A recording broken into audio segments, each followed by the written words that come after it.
In this video I'm going to show you how to see liked Instagram Reels. That is quite simple and easy to do, so let's begin.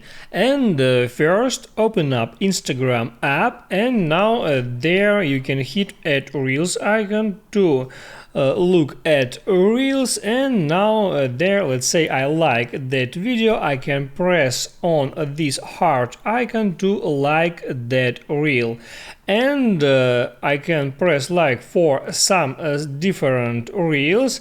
And now let me show you how you can simply find your liked reels. To be able to do that, all you have to do is go to your profile, just hit at your profile picture.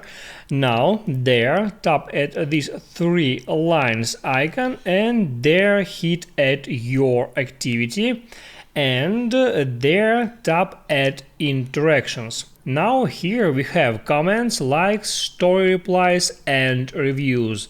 Just hit at likes, and there you got all the content you ever liked on Instagram.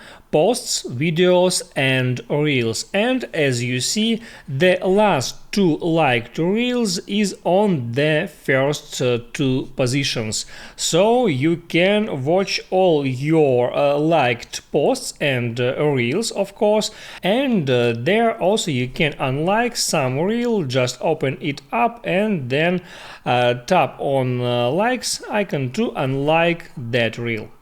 That's how it works. If this video helped you out, don't forget to like and subscribe.